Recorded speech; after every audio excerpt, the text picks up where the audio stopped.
ঘূর্ণিঝড়ের সময় একটি দোয়া পরে আল্লাহর কাছে যা চাইবেন আল্লাহ আপনাকে তাই দান করে দেবে ইনশাআল্লাহ। আল্লাহর কসম করে বলছি, আল্লাহর কসম করে বলছি, আপনি যদি ঘূর্ণিঝড় বৃষ্টির সময় এই দোয়াটি রাসূলুল্লাহ শেখানো আমল করে আল্লাহর কাছে চাইতে পারেন, ঋণগ্রস্ত আছেন, সন্তান কথা শুনছে না, ভালোবাসার মানুষ আপনাকে ভুলে গিয়েছে, আপনার সংসারে শান্তি নাই, ইনকাম করেন এত লাখ টাকা কিন্তু কোনো আয় বরকত পাচ্ছেন না, ব্যবসায় লস, সব কিছুতে লস, আজকে আমলটি করেন ইনশাআল্লাহ আপনি ফলাফল পেয়ে যাবেন।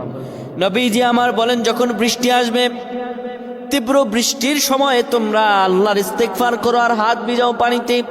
বৃষ্টির পানিতে হাত ভিজিয়ে আপনি পড়বেন আল্লাহুম্মা সাইয়্যিবান নাফিআ, আল্লাহুম্মা সাইয়্যিবান নাফিআ, আল্লাহুম্মা সাইয়্যিবান নাফিআ। সুবহানাল্লাহ। আল্লাহ আপনার ভাগ্য খুলে দেবে। যা অভাবে আছেন, যা বিপদে আছেন, যা অনিষ্টের মধ্যে আছেন, আল্লাহ আপনাকে রিজিক খুলে দেবে ইনশাআল্লাহ। আল্লাহ আমাদের বুঝার তৌফিক দান করুক। আল্লাহুম্মা আমিন।